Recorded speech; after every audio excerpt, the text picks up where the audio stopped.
ओम शांति। आज के इस अव्यक्त मुरली का टाइटल है एक व्रता बन पवित्रता की धारणा द्वारा रूहानियत में रह मनसा सेवा करो।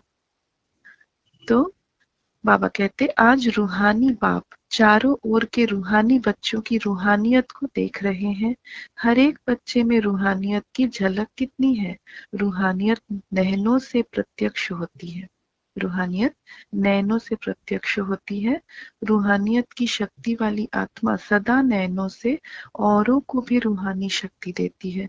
रूहानी मुस्कान औरों को भी खुशी की अनुभूति कराती है। उनकी चलन चेहरा फरिश्तों के समान डबल लाइट दिखाई देता है। ऐसी रूहानियत का आधार है पवित्रता। जितनी जितनी मन वाणी कर्म में पवित्रता होगी उतना ही रूहानियत दिखाई देगी। पवित्रता ब्राह्मण जीवन का श्रृंगार है। पवित्रता ब्राह्मण जीवन की मर्यादा है। तो बाप दादा हर बच्चे की पवित्रता के आधार पर रूहानियत को देख रहे हैं। रूहानी आत्मा इस लोक में रहते हुए भी अलौकिक फरिश्ता दिखाई देगी। तो अपने आप को देखो, चेक करो, हमारे संकल्प बोल में रूहानियत है। रूहानी संकल्प अपने में भी शक्ति भरने वाले हैं और दूसरों को भी शक्ति देते हैं। सॉरी। जिसको दूसरे शब्दों में कहते हो रूहानी संकल्प मनसा सेवा के निमित्त बनते हैं। रूहानी बोल स्वयं को और दूसरे को सुख का अनुभव कराते हैं, शांति का अनुभव कराते हैं। एक रूहानी बोल अन्य आत्माओं के जीवन में आगे बढ़ने का आधार बन जाता है। रूहानी बोल बोलने वाला वरदानी आत्मा बन जाता है। रूहानी कर्म सहज स्वयं को भी कर्म योगी स्थिति का अनुभव कराते हैं और दूसरों को भी कर्म योगी बनाने के सैंपल बन जाते हैं। जो भी उनके संपर्क में आते हैं वह सहज योगी कर्म योगी जीवन का अनुभवी बन जाते हैं। लेकिन सुनाया रूहानियत का बीज है पवित्रता। पवित्रता स्वप्न तक भी भंग ना हो तब रूहानियत दिखाई देगी। पवित्रता सिर्फ ब्रह्मचर्य नहीं लेकिन हर बोल ब्रह्मचारी हो, हर संकल्प ब्रह्मचारी हो, हर कर्म ब्रह्मचारी हो। जैसे लौकिक में कोई कोई बच्चे की सूरत बाप समान होती है तो कहा जाता है कि इसमें बाप दिखाई देता है। ऐसे ब्रह्मचारी ब्राह्मण आत्मा के चेहरे में रूहानियत के आधार पर ब्रह्मा बाप समान अनुभव हो। जो संपर्क वाली आत्माएं अनुभव करें यह बाप समान है। चलो 100% नहीं भी हो तो समय अनुसार कितनी परसेंट दिखाई दे। कहाँ तक पहुंचे हैं? 75%, 80%, 90% कहाँ तक पहुंचे हैं? यह आगे की लाइन बताओ। देखो बैठने में तो आपको नंबर आगे मिला है, तो ब्रह्मचारी बनने में भी नंबर आगे होंगे ना? आगे की नहीं? दीदी थोड़ा इसको एक्सप्लेन करेंगे? ओम शांति। तो आज बाबा ये बता रहे हैं दीदी कि एक व्रता बन पवित्रता का धारण द्वारा रूहानियत में रह मनसा सेवा करो। तो जैसे दीदी हम 63 जन्म से अनेक देवी देवताओं का पूजा करते हैं, तो व्रत लेते हैं, नियम को पालन करते हैं। तो बाबा कहते हैं अभी आपका भक्ति समाप्ति हुआ तो अभी आपको ज्ञान मिला है, तो एक बात दूसरा ना कोई। ठीक। तो जब हम शिव बाबा को मान लिया, जब यही एक भगवान है, यही एक हमारे भाग्य विधाता है, तो हम व्रत लेते हैं श्रीमत के आधार से। तो बाबा कहते हैं श्रीमत का जो आप रोज पालन करोगे वही व्रत है। तो उसके आधार से हमारे में पवित्रता बढ़ती जाती है। तो पवित्रता के आधार से हम लोग रूहानियत में रहते हैं, यानी आत्मिक स्मृति में रहने लगते हैं, यानी अपने आप को आत्मा समझते हैं। इतने दिन हम देह के आधार में रहते थे, देह और देह के संबंध में, लेकिन हम अभी समझ गए हैं कि हम आत्मा हैं। तो इस आत्मिक स्मृति से रहते मनसा सेवा विश्व का करना है, क्योंकि बाबा भी हमें मिल चुके हैं, हमें ज्ञान का धारणा हुआ है और हम बाबा से प्राप्ति कर रहे हैं। तो हमारे जो भाई लोग हैं इस दुनिया में, आत्मिक भाई, तो उन सबको हमें बाबा की पहचान देनी है और उनको भी एक व्रता बनने में हमें सहयोग देना है। और दीदी ये जो आपने कहा अभी कि हमें आत्मिक स्थिति में रहना है, तो क्या ये आत्मिक स्थिति में रहना ही पवित्रता का वाइब्रेशन फैलाना है? जी सही दीदी, क्योंकि हम देह में जैसे ही आते हैं तो अब सतयुग और त्रेता युग में जब हम रहते हैं तो आत्माभिमानी होने के कारण ही हमसे विकर्म नहीं होते हैं। और द्वापर में जैसे ही आए तो रावण के अवगुण के वश होने के कारण हमारे में सब अवगुण बढ़ते गए, यानी काम क्रोध लोभ मोह और अहंकार। इस वजह से हम देहाभिमान में आकर कर्म बंधन में फंस गए। लेकिन जैसे ही हम आत्माभिमानी थे तो पवित्र थे ना। ठीक। तो आत्माभिमानी मना ही पवित्र रहना, आत्मिक दृष्टि। ठीक।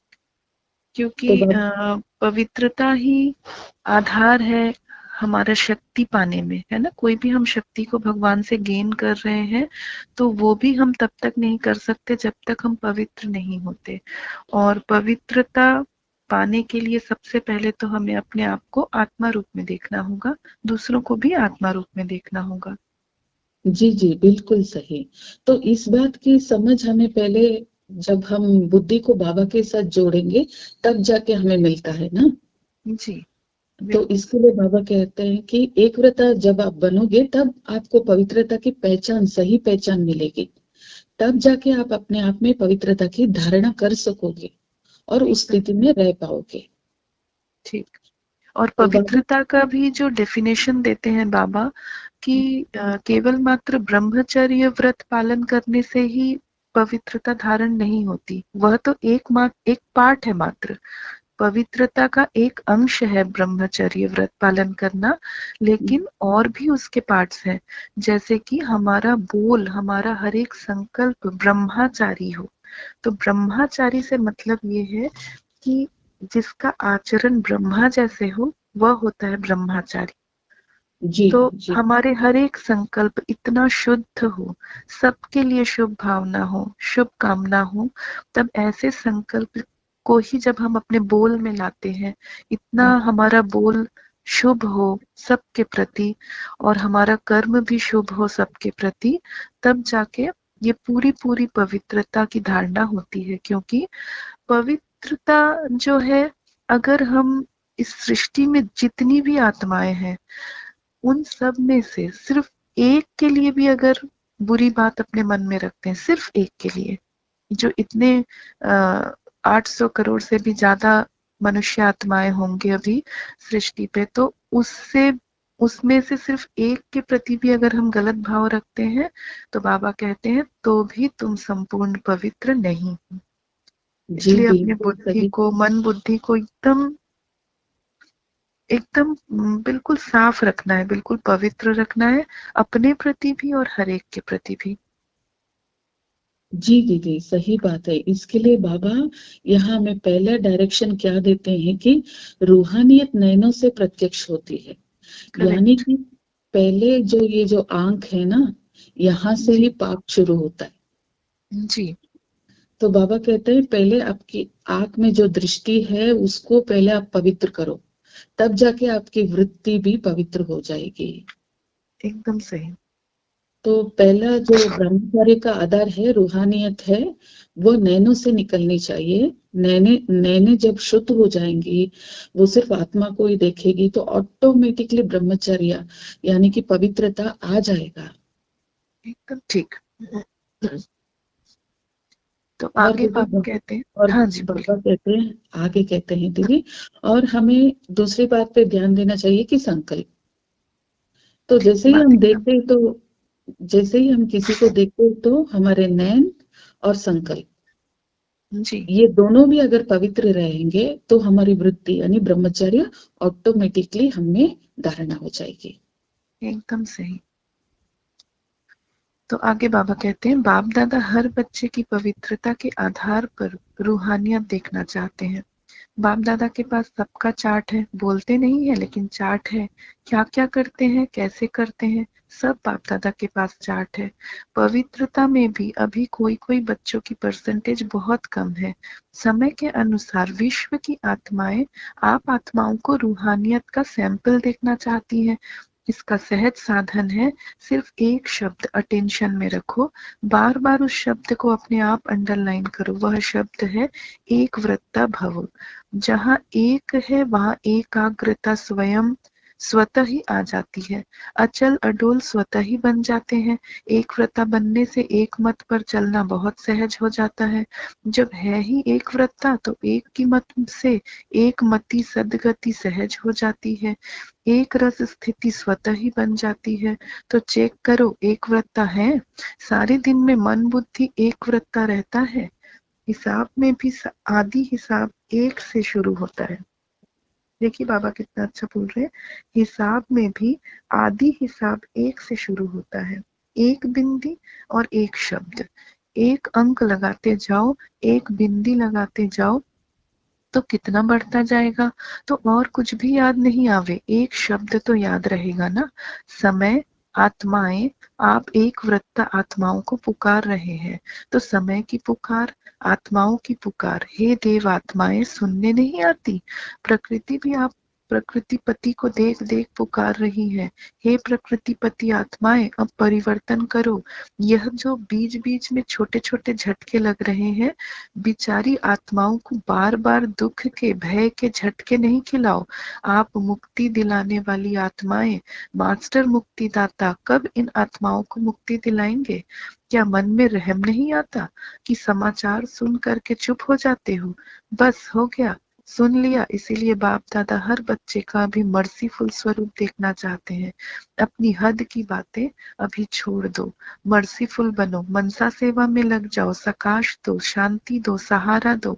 अगर मर्सीफुल बन औरों को सहारा देने में बिजी रहेंगे तो हद की आकर्षणों से, हद की बातों से स्वतः ही दूर हो जाएंगे, मेहनत से बच जाएंगे। वाणी की सेवा में बहुत समय दिया, समय सफल किया, संदेश दिया, आत्माओं को संबंध संपर्क में लाया, ड्रामा अनुसार अब तक जो किया वह बहुत अच्छा किया, लेकिन अभी वाणी के साथ मनसा सेवा की ज्यादा आवश्यकता है। और यह मनसा सेवा हर एक नया पुराना, महारथी, घोड़ेसवार, प्यादा सब कर सकते हैं। इसमें बड़े करेंगे, हम तो छोटे हैं, हम तो बीमार हैं, हम तो साधनों वाले नहीं हैं, कोई भी आधार नहीं चाहिए। यह छोटे छोटे बच्चे भी कर सकते हैं। बच्चे मनसा सेवा कर सकते हैं ना, इसलिए अभी वाचा और मनसा सेवा का बैलेंस रखो। मनसा सेवा से आप करने वालों को भी बहुत फायदा है। क्यों? जिस आत्मा को मनसा सेवा अर्थात संकल्प द्वारा शक्ति देंगे, सकाश देंगे, वह आत्मा आपको दुआ देगी। और आपके खाते में स्व का पुरुषार्थ तो है ही, लेकिन दुआओं का खाता भी जमा हो जाएगा। तो आपका जमा खाता डबल रीति से बढ़ता जाएगा। इसलिए चाहे नए हैं चाहे पुराने हैं, क्योंकि इस बारी नए बहुत आए हैं ना। नए जो पहली बारी आए हैं वह हाथ उठाओ। पहले बारी आए हुए बच्चों से भी बाप दादा पूछते हैं कि आप आत्माएं मनसा सेवा कर सकती हो। बाप दादा ने पांडवों से, माताओं से, सबसे अलग अलग पूछा, आप मनसा सेवा कर सकते हो। यह तो बहुत अच्छा हाथ उठाया, चाहे कोई टीवी में देख सुन रहे हो चाहे सम्मुख सुन रहे हैं। अभी बाप दादा सभी बच्चों को जिम्मेवारी देते हैं कि रोज सारे दिन में कितने घंटे मनसा सेवा यथार्थ रीति से की, उसका हर एक अपने पास चार्ट रखना। ऐसे नहीं कहना हाँ कर ली है, यथार्थ रूप में कितने घंटा मनसा सेवा की वह हर एक चार्ट रखना। फिर बाप दादा अचानक चार्ट मंगाएंगे, डेट नहीं बताएंगे, अचानक मंगाएंगे, देखेंगे कि जिम्मेवारी का ताज पहना या हिलता रहा है। जिम्मेवारी का ताज पहनना है ना, टीचर्स ने तो जिम्मेदारी का ताज पहना हुआ है, अभी उसमें यह ऐड करना है, ठीक है ना। डबल फॉरेनर्स हाथ उठाओ, यह जिम्मेदारी का ताज अच्छा लगता है तो ऐसे हाथ उठाओ, टीचर्स भी हाथ उठाओ। अच्छा, बाप दादा अचानक एक दिन पूछेंगे, अपना अपना चार्ट लिख कर भेजो, फिर देखेंगे क्या वर्तमान समय बहुत आवश्यकता है। अपने परिवार को दुख परेशानी आप देख सकते हो। दुखी आत्माओं को अंजलि तो दो। जो आपका गीत है, एक बूंद की प्यासी है हम। आज के समय में सुख शांति के एक बूंद की आत्माएं प्यासी है। एक सुख शांति के अमृत की बूंद मिलने से भी खुश हो जाएंगी। बाप दादा बार बार सुनाते रहते, समय का इंतजार कर रहा है। समय आपका इंतजार कर रहा है। ब्रह्मा बाप अपने घर का गेट खोलने का इंतजार कर रहा है। प्रकृति तीव्र गति से सफाया करने का इंतजार कर रही है। तो हे फरिश्ते, अभी अपने डबल लाइट से इंतजार को समाप्त करो। एवर रेडी शब्द तो सब बोलते हो, लेकिन संपन्न और संपूर्ण बनने में एवर रेडी बने हो। सिर्फ शरीर छोड़ने के लिए एवर रेडी नहीं बनना, लेकिन बाप समान बनकर जाने में एवर रेडी बनना है। दीदी थोड़ा समझाएंगे। देखिए दीदी, आज बाबा कितना गहराई की बात समझा रहे हैं। पहले तो बाबा ने बोला ब्रह्मचर्य, रूहानियत, खर्म ब्रह्मचारी के बारे में। और बाबा कहते हैं सिर्फ ब्रह्मचार्य नहीं, लेकिन आपको ब्रह्म आचार्य भी बनना है। यानी कि बाबा ने जो हमें कर्म सिखाया है उसको हमें प्रैक्टिकल में करके दिखाना है, तभी तो हम विश्व कल्याणकारी बनेंगे ना। बिल्कुल। सबके लिए तो हमें हित, यानी कि उनके लिए हमें अच्छा ही सोचना है, तो करके भी दिखाना है। जी, इसीलिए बाबा कहते हैं कि फॉलो फादर, मतलब ब्रह्मा बाबा को फॉलो करना है। और इसीलिए ये बात कही गई है कि ब्रह्मा जैसा आचरण हो तो जी हम ब्रह्मचारी कहलाएंगे। हाँ। तो इसके लिए बाबा देख रहे हैं कि जैसे बाबा ने, जैसे ब्रह्मा बाबा ने किया, क्या हम उनको फॉलो कर रहे हैं? तो बाप दादा हर एक बच्चों की पवित्रता के आधार पर रूहानियत देख रहे हैं। जी। और बाबा के पास चार्ट भी है। तो पवित्रता जो है वो अभी प्रत्यक्षता में अभी हमें देखना चाहते हैं दुनिया वाले, सैंपल के आधार में। एकदम ठीक। तो अनुसार विश्व की आत्माएं, आप आत्माओं के रूहानियत का सैंपल देखना चाहते हैं। तो वो लोग ये देखते हैं कि ये सिर्फ बोलने वाले हैं कि ये करके भी दिखाने वाले। करेक्ट। तो ये बात को तो बाबा ने, ब्रह्म बाबा ने प्रत्यक्ष किया कि वह जैसा शिव बाबा ने उनको डायरेक्शन दिया, तो वो संपन्न संपूर्ण बन के अब अव्यक्त फरिश्ता बने हैं। तो ये जो ब्रह्म कुमार कुमारियां हैं, क्या उनको अपनी जो जिम्मेदारी है उनके प्रति वो अपने काम को निर्वाह करते हैं? तो इसके लिए बाबा कहते हैं आपके सैंपल का रूप दुनिया देखनी चाहती है, तो अब क्योंकि सेवा करो। बोलने वाले तो दुनिया में बहुत है, भक्ति में भी जी बहुत बोला जाता है। तो अब दुनिया बोलने वाले को नहीं देखना चाहती, अब जी। बिल्कुल उनका प्रत्यक्ष रूप सामने से देखना चाहती है। क्योंकि सुख शांति की एक बूंद, तो बाबा के ज्ञान की एक बात के ज्ञान के आधार से आपको सुख और शांति दोनों ही मिलने वाला है। तो इस बात की जब हम उनको समझाने देंगे, तो प्रत्यक्ष रूप में वो जब सुख शांति का अनुभव करेंगे, तो हम उनका प्रत्यक्ष फल है ना उनको, तो जो सर्विस का प्रत्यक्ष फल है, अन्य आत्माओं को हम परिवर्तन कार्य में लाएंगे, सबको सुख शांति मिले। तो बाबा कहते हैं प्रकृति भी, आप प्रकृति पति को देख देख पुकार रही है, हे प्रकृति पति आत्माएं अब परिवर्तन करो। देखिए बाबा कहते हैं प्रकृति को परिवर्तन करने की शक्ति भी मैंने आपको दी हुई है। अच्छा। तो बाबा कहते हैं कि जो शक्ति आप मुझसे लेते हैं, यानी यहाँ दो बात की समझाने दे रही, ये जो शरीर है ये भी प्रकृति है, और पांच तत्व जो है वो भी प्रकृति है। तो अब देखिए विनाश का समय में तो पूरा हलचल ही हलचल है। तो बाबा कहते हैं सब देख के जब हमें बुलाते हैं, बाबा बोलते हैं आप देवताएं हो, अभी हमारा रिस्पॉन्सिबिलिटी कब आएगा? जब विनाश के टाइम है, जब बहुत हलचल होगा। तो इस समय में हमारी स्थिति कैसे होनी चाहिए और हमारी जिम्मेदारी क्या है? तो इन सबको शांत करने की जिम्मेदारी बाबा ने हमें दी है। ज्ञान का आधार, पवित्रता का आधार तो यही है ना कि सबको शांति दो, आपकी पवित्रता की शक्ति फैलाओ। तो ऐसी आत्माएं जब पुकारती हैं तो आप अपनी जिम्मेदारी को निभाओ करके बाबा यहाँ डायरेक्शन दे रहे हैं दीदी। एकदम ठीक कहा आपने दीदी। और बाबा ये जो एक व्रता और एक मति, इसके बारे में क्या बताया, थोड़ा समझाइए। जैसे कि हेडलाइंस बाबा ने आज की हेडलाइंस में बताए, तो एक व्रता यानी कि एक बाप के साथ जब हम बुद्धि योग जोड़ते हैं तो एक मत यानी श्रीमत के आधार से ही हम सब प्राप्तियों को प्राप्त कर सकते हैं। जैसे ही हम श्रीमत के आधार में चलेंगे, एक मत के आधार में चलेंगे, तब ही जाके सदगति को सहज ही पा सकते हैं ना, सत्युग की गति यानी सदगति। तो इसके लिए अभी हमें एक व्रता बनना है। और बाबा ये कह रहे हैं कि अब बाबा हम सबको मर्सीफुल बनकर दूसरों को सहारा देते हुए देखना चाहते हैं। हाँ, इसके लिए तो बाबा ने हमें ये डायरेक्शन दिया है ना कि अब आत्माएं सैंपल देखना चाहती हैं, यानी कि मर्सीफुल यानी सैंपल। तो बाबा दया के सागर हैं, तो हमें भी बाबा ने वो ज्ञान दिया हुआ है कि आप भी दया करो अन्य आत्माओं के ऊपर, यानी कि योगदान हमें देना है, उनको शांति की शक्ति देनी है, उनको बाहर तो निकालने में। ये जो दया करना है, ये दूसरी आत्माओं के प्रति तो हम दया बहुत आसानी से कर लेते हैं, लेकिन ये दया सबसे पहले हमें अपने परिवार वालों के ऊपर करना होगा, क्योंकि हम जो अपमानित होते हैं, स्थूल अवस्था की बात बता रही हूँ लौकिक में, कि जब हम अपमानित होते हैं या कोई भी परिस्थिति फेस करते हैं तो हम उनको माफ नहीं कर पाते हैं। तो सबसे पहले बाबा कहते हैं कि वहां पे दयावान बनो, उन पे मर्जी करो, क्योंकि वो लोग अज्ञानी हैं, उनके पास ज्ञान नहीं है, तो उन्हें माफ कर दो। उन्हें माफ करते हुए आगे बढ़ो, और यही संबंध संपर्क को सही रखना, उन्हें माफ करते हुए आगे बढ़ना, यही सबसे बड़ी बात होती है इस ज्ञान के लिए। जी सही दीदी। अब ऐसा है कि दुनिया वाले और हम में डिफरेंस क्या है कि बाबा तो पहले हमें जब ज्ञान देते हैं तो हमें पहले इस सब बातों की समझानी लेनी पड़ती है कि हाँ भाई, मुझे एकदम सहनशाली शक्तिशाली बनना है, क्योंकि जो भी आज मेरे अंग संग में ये सब मेरे ही अपने कर्म बंधन के फल हैं।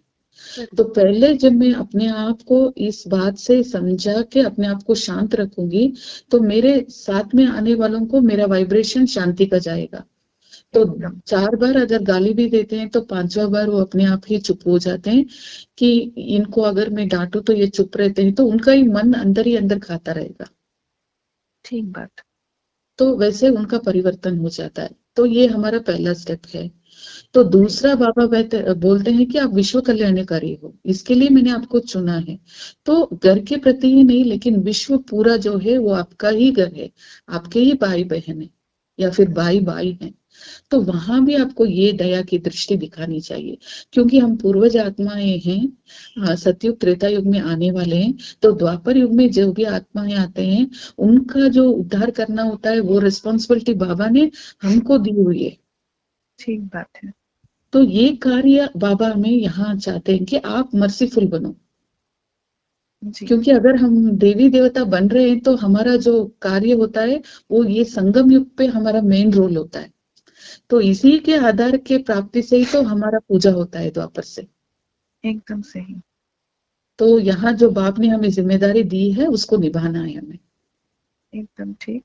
और फिर बाबा यह भी कहते हैं कि अगर मनसा सेवा करना है तो फिर मनसा सेवा के लिए कोई कुछ भी एक्सक्यूज नहीं दे सकता कि मैं तो बीमार हूँ, मेरे पास तो साधन नहीं है, मैं तो बूढ़ा हूँ। कोई ये नहीं कह सकता कि मुझे तो दूर जाना पड़ेगा, मैं कैसे जाऊं। तो कोई भी एक्सक्यूज देने की जरूरत नहीं है। आप घर बैठे, अगर बीमार है कोई तो सोए सोए, लेटे लेटे, जैसा भी हो मनसा सेवा हम आसानी से कर सकते हैं। और मनसा सेवा कैसे करते हैं ये थोड़ा बताएंगे दीदी। दीदी बाबा ना दया के सागर हैं। देखिए बाबा बोलते हैं जो भी हमने कर्म किए हैं वो तो शरीर के द्वारा हमें भोगना ही भोगना है, लेकिन जो भी आत्माओं ने ज्ञान लिया है इसका ये मतलब नहीं कि हमें कोई भी बीमारी नहीं आएगी। बीमारी तो अपने ही कर्म भोग हैं जो हमें भोगने हैं। तो पुरुषार्थ भी हम करते हैं और इस शरीर के द्वार में जो भी हमारे कर्म भोग हैं, पुरानी हिसाब किताब है, उसको बीमारी के रूप में हम लोग भोग के उसको हमारा हिसाब किताब चुकता करते हैं। लेकिन मनसा सेवा एक ऐसा चीज है जिस सेवा से हम स्वयं के प्रति भी यानी कि आगे आने वाला जन्म के लिए प्राप्ति करेंगे और दूसरे आत्माओं के लिए भी सेवा करेंगे। इसके लिए हमें कर्मेंद्र का आवश्यकता नहीं है। जैसे कि बाबा पहला सीख हमें ये देते हैं कि आप आत्मा हो, इस शरीर से न्यारे। तो जैसे आत्मा में मन और बुद्धि दोनों है, तो मन का काम होता है संकल्प की उत्पत्ति करना।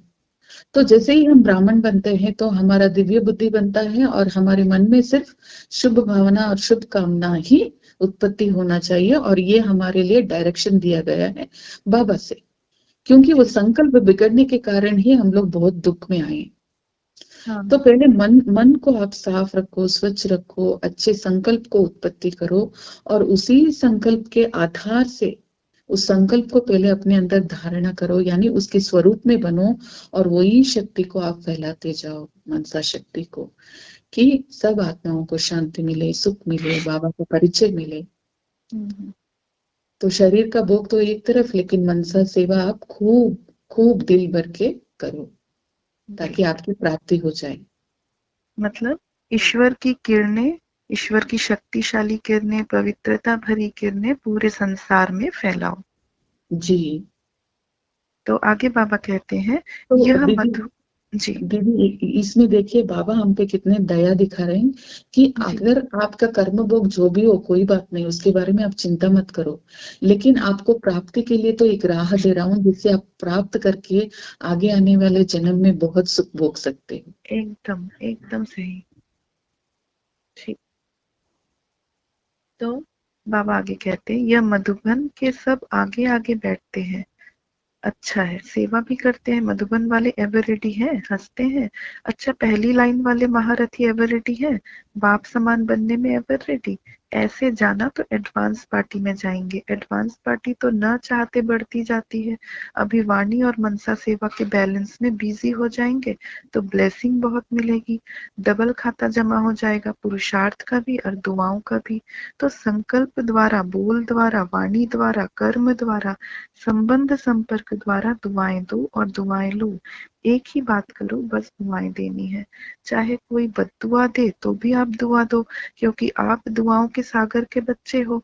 कोई नाराज हो, आप नाराज नहीं हो, आप राजी रहो। ऐसे हो सकता है 100 जने आपको नाराज करें और आप राजी रहो? हो सकता है?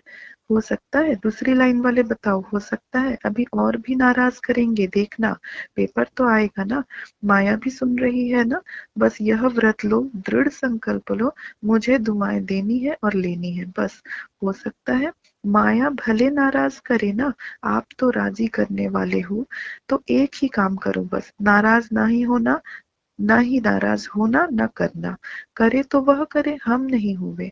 हम न करे न हुए। हर एक अपनी जिम्मेदारी ले, दूसरे को नहीं देखे। यह करती है, यह करता है, हम साक्षी होके खेल देखने वाले हैं। सिर्फ राजी का खेल देखेंगे क्या? नाराजगी का भी तो बीच बीच में देखना चाहिए ना। लेकिन हर एक अपने आप को राजी रखे। माताएं पांडव हो सकता है, बाप दादा नक्शा देख लेंगे। बाप दादा के पास बहुत बड़ी टीवी है, बहुत बड़ी है, एक एक को देख सकते हैं, किस समय कोई क्या कर रहा है। बाप दादा देखता है लेकिन बोलता नहीं है, आपको सुनाता नहीं है। बाकी रंग बहुत देखते हैं, छिप छिप कर क्या करते हो वह भी देखता है। बच्चों में चालाकी भी बहुत है ना, चालाक बहुत है। अगर बाप दादा बच्चों की चालाकियां सुनाए ना, तो सुनकर ही आप थोड़ा सा सोचने लगेंगे, इसलिए नहीं सुनाते हैं। आपको सोच में क्यों डाले, लेकिन करते बहुत होशियारी से हैं। अगर सबसे होशियार देखना हो तो भी ब्राह्मणों में देखो, लेकिन अभी किसमें होशियार बनेंगे? मनसा सेवा में। नंबर आगे ले लो, पीछे नहीं रहना। इसमें कोई कारण नहीं, समय नहीं मिलता, चांस नहीं मिलता, तबीयत नहीं चलती, पूछा नहीं गया, यह कुछ नहीं। सब कर सकते हो। बच्चों ने दौड़ लगाने का खेल खेला था ना, अभी इसमें दौड़ लगाना, मनसा सेवा में दौड़ लगाना। अच्छा, तो दीदी थोड़ा ये समझाएंगे? दीदी आप भी थोड़ा बहुत आगे का बताइए, जैसे कि बाबा कह रहे हैं।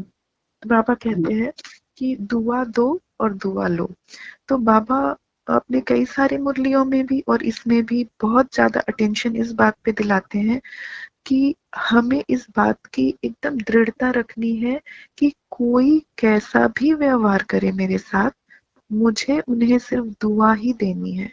चाहे कोई मुझे कितनी भी बद्दुआ दे, कुछ भी बात कहे, मुझे उन्हें दुआ ही देनी है। क्यों दुआ देनी है? हर एक बात से समझना है ज्ञान को कि अगर हमें दुआ देना है, वो हमें बद्दुआ दे रहे हैं, फिर भी पापा कहते हैं कि उन्हें दुआ दो। क्यों? क्योंकि अगर हमें इस ज्ञान में आगे बढ़ना है, तो अगर हम उनकी बातों को पकड़ कर रखेंगे, तो हम वही सोचते जाएंगे, हमारी बुद्धि में वही चलेगा, वही लोग आएंगे हमारे नैनों में, हमारी बुद्धि में, हमारी दृष्टि में। तो अगर वो आएंगे तो बाबा पीछे छूट जाएंगे। तो हमारे सामने चॉइस है, क्या हम उन्हें सोचे, वो सारी बुरी आदतों को सोचे, या फिर हम बाबा को सोचें। तो फिर हमें उनके लिए नहीं, बल्कि अपने आप के लिए, अपने आप को आगे बढ़ाने के लिए क्या करना होगा? उन बातों को भूलना होगा, उन्हें दुआएं देनी होंगी। जैसे कि हम सीरियल्स वगैरह में भी देखते हैं कि रामायण महाभारत में भी देखते हैं कि एक तीर एक तरफ से आता है, दूसरा तीर दूसरे तरफ से आता है, और जो तीर ज्यादा शक्तिशाली होता है वो जो दुर्बल तीर है, कम शक्तिशाली तीर है, उसको ब्लास्ट कर देता है, तोड़ देता है। तो हमें भी ठीक इसी तरह से सामने से एक बद्दुआओं की तीर आ रही है, लेकिन हमें इतनी शक्तिशाली दुआओं की तीर उस तरफ भेजना है कि उनकी बद्दुआओं की तीर टूट जाए, ब्लास्ट हो जाए। तो इस तरह से हमें दुआ दे देकर क्या करना होगा? हमारे संबंधों को भी ठीक करना होगा, और साथ में अपने मन और बुद्धि को एकदम क्लीन रखना होगा, और एकदम हल्का रखना होगा कि वो कुछ भी करे, हम तो नहीं कर रहे हैं। हम तो बाबा की शक्तिशाली किरणें, शांति की किरणें, पवित्रता की किरणें उन तक भेज रहे हैं। तो हमारा जो रजिस्टर है वो बिल्कुल क्लीन एंड क्लियर है। तो इससे क्या होगा कि हमें दुआएं मिलेंगी, न सिर्फ हमारे संबंध संपर्क अच्छे होंगे, बल्कि हमें दुआएं भी मिलेंगी, और जो हमारे रिश्ते खराब है वो ठीक भी हो जाएंगे। तो बाबा कहते हैं इसीलिए कि हमेशा दुआ दो, दुआ देंगे तो दुआ ऑटोमेटिक हमें मिलेगा। मिलने के लिए हमें कुछ करना नहीं होगा, सिर्फ हमें एक बात याद रखनी कि दुआ देनी है। कैसे दुआ देनी है? मान लीजिए रास्ते में कोई, हम चल रहे हैं तो कोई अनजान ही है, कितने अनजान लोग सामने से क्रॉस करते हैं, तो किसी से दृष्टि मिल गई, दृष्टि मिल गई तो बस उन्हें आत्मा रूप में देखे, और उन्हें उनका कल्याण हो, ऐसे शुभ कामना मन में रखे कि इनका भी कल्याण हो, इनको भी भगवान मिल जाए। कोई सामने से जा रहा है, उनको मन ही मन दुआएं दे कि इनके बच्चे भी बहुत आगे बढ़े।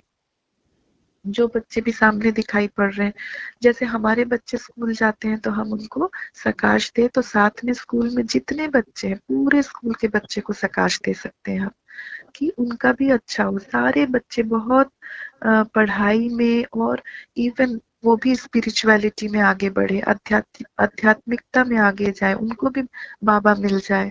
तो इस तरह से हम सिर्फ दुआ देते चले, तो वही इन रिटर्न हमारे पास भी वही दुआएं आएंगी, हमारे परिवार को भी सशक्त करेंगी और सेफ्टी रखेंगी हमारे परिवार में भी। तो बाबा सबसे पूछते हैं कि सभी कर सकते हैं ना? पांडव लोग, माताएं लोग, बच्चे लोग सभी कर सकते हैं। क्यों? क्योंकि इसमें कोई समय की सीमा नहीं है। किसी का तबीयत खराब है तो लेटे लेटे भी कर सकते हैं। कोई ये नहीं कह सकता कि उसने तो मुझे बुलाया नहीं या करने के लिए। ये हम अपने घर बैठे जिस हाल में है, काम करते हुए कैसे भी हम कर सकते हैं। और जैसे बाबा कहते हैं कि हम बचपन में दौड़ का रेस लगाते थे, तो वैसे अभी मनसा सेवा का रेस लगाना है, और दुआ देने और लेने का रेस लगाना है। ठीक है ना दीदी? ये हाँ दीदी, देखिए बाबा कहते हैं दुआ, दुआ मनाई, जो देंगे वही वापस आएगा। बिल्कुल।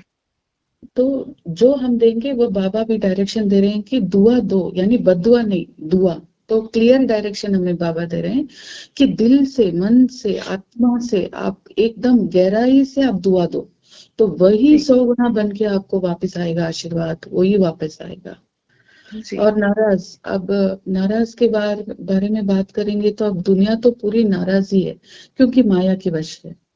माया एकदम। भले नाराज कराएगी, क्योंकि नाराज कराने का काम ही माया का होता है। ठीक बात है। अब अभी हम लोगों को बोलेंगे देखिए आपको पवित्र रहना है, तो वो तो नाराज ही होते हैं, बोलते ये तो प्रकृति का नियम है, हम लोग कैसे इसको, आप लोग इसको कैसे बताते हैं, हम लोग इससे राजी नहीं है, तो नाराज ही रहते हैं। लेकिन हम पवित्रता की शक्ति से, शुभ भावना, शुभ कामना से, और जैसे बाबा ने कहा दुआ से, इस सब शक्तियों से उनको फिर राजी कराते हैं। बाबा की शक्ति लेते हुए उन आत्माओं में भी बाद में ज्ञान धारण होते होते परिवर्तन आ जाता है। जी। तो आगे बाबा का वरदान है, ईश्वरीय संग में रह उल्टे संग के वार से बचने वाले सदा के सत्संगी भव। कैसा भी खराब संग हो, लेकिन आपका श्रेष्ठ संग उसके आगे कई गुना शक्तिशाली है। ईश्वरीय संग के आगे वह संग कुछ भी नहीं है। सब कमजोर है, लेकिन जब खुद कमजोर बनते हो तब उल्टे संग का वार होता है। जो सदा एक बाप के संग में रहते हैं अर्थात सदा के सत्संगी है, वह और किसी संग के रंग में प्रभावित नहीं होते। व्यर्थ बातें, व्यर्थ संग अर्थात कुसंग उन्हें आकर्षित कर नहीं सकता। तो दीदी थोड़ा ये समझाएंगे। देखिए दीदी, कमजोर यानी कि कम जोर, यानी कि हम जब पवित्रता की शक्ति में हमें कमी पड़ जाएगी तो हम क्या, हमारे ऊपर उल्टा वार हो सकता है। जैसे कि बाबा कहते हैं अभी हम ईश्वरीय संग में रहेंगे तो हमारी पवित्रता की शक्ति बढ़ती रहेगी। लेकिन कभी कभी ऐसा होता है कि जो अन्य आत्माओं का प्रभाव होता है माया के वश होकर, वो भी हमें कमजोर बना देती है। जैसे कि हम संबंध संपर्क में, परिवार में रहते हैं, तो कभी कभी इस बंधन के कारण हम बलहीन हो जाते हैं, थोड़ा बहुत कमजोरी आ जाती है। तो बाबा कहते हैं इसको आप सही परख के आप इमीडिएटली वापस आ जाओ बच्चे। ठीक। तो उन कमजोर वालों के भी हमें और शक्ति देते हुए अपने में भी शक्ति भर के बाहर जल्दी निकलना है बाबा के ज्ञान के आधार से। जी बिल्कुल, क्योंकि अगर स्थिति कमजोर होती है हमारी तो जो परिस्थिति से हम बाहर नहीं निकल पाते हैं फिर, और अगर स्थिति सही है तो परिस्थिति बिल्कुल झट से खत्म हो जाती है, एकदम सब कुछ ठीक हो जाता है। जी सही दीदी। अच्छा, स्लोगन है, बुराई को भी अच्छाई में परिवर्तन करने वाले ही प्रसन्न चित्त रह सकते हैं। तो बाबा कहते हैं कि कुछ भी हम बुराई देख रहे हैं सामने वाले में, तो हम कोशिश ये करें कि अगर उसमें 10 बुराई है तो एक अच्छाई भी निकाल, क्योंकि हर एक आत्मा के अंदर अगर बुराई है तो अच्छाई भी है। तो हम कोशिश ये करें कि उसकी जो एक अच्छाई भी है अगर इवन, तो हम उस एक अच्छाई पे दृष्टि डालें और उसी को चर्चा करें, ना कि किसी की बुराई को चर्चा करें। तो जब हम किसी को अच्छा बोलते हैं तो अगर वह अच्छाई उसमें न भी हो तो सुनते सुनते वह अपने आप को परिवर्तन कर लेता है और वह अच्छाई उसमें धारण हो जाती है। तो इसीलिए मुख से कुछ भी बोल निकाले या संकल्प भी करे तो केवल किसी के बारे में शुभ कामना और शुभ भावना ही रखे। जी दीदी, क्योंकि ये उल्टा संग का प्रभाव ऐसा हो जाता है ना, जैसा संग वैसा रंग। जी। तो बाबा कहते हैं इससे हमें थोड़ा बहुत सावधानी देनी पड़ती है। सावधानी माना कि हम अपने आप के ऊपर थोड़ा ज्यादा कॉन्शियस देना पड़ता है। हाँ, तो वहां थोड़ा कॉन्शियस देते देते उनमें भी थोड़ी आत्मिक शक्ति बढ़ते जाएंगे तो फिर बाद में सब कुछ ठीक हो जाएगा। जी, ये जो बाबा कहते हैं कि संग का रंग लगता है, तो हमें पूरे समय ध्यान देना होगा कि हम क्या सुन रहे हैं, क्या देख रहे हैं, क्योंकि ये सब कुछ संग है।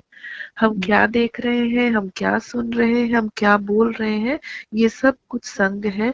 तो हमें ये एक एक सेकंड ध्यान रखना होगा कि हम हर जो संकल्प है हमारा वो भी श्रीमत अनुसार है कि नहीं, हमारा जो बोल है, हमारा एक एक कर्म वो श्रीमत अनुसार है कि नहीं। अगर श्रीमत अनुसार है तो फिर हमारी स्थिति एकदम शक्तिशाली है, और अगर श्रीमत अनुसार नहीं है तो फिर उल्टा वार हो सकता है हमारे ऊपर।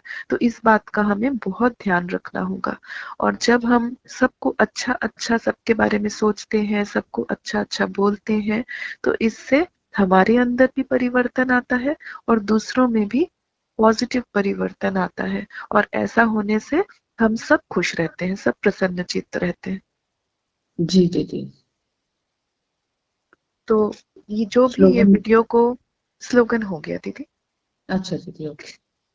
जो भी इस वीडियो को पहली बार सुन रहा है और आपको आगे भी अगर ईश्वरीय बातें सुननी हो, ईश्वरीय मत सुनना हो, तो जरूर अपने घर के आसपास ब्रह्मा कुमारी का सेंटर का पता लगाएं, या फिर गीता पाठशाला हो तो वहां पे भी जाएं और जाके जरूर भगवान की वाणी सुने। ओम शांति। ओम शांति।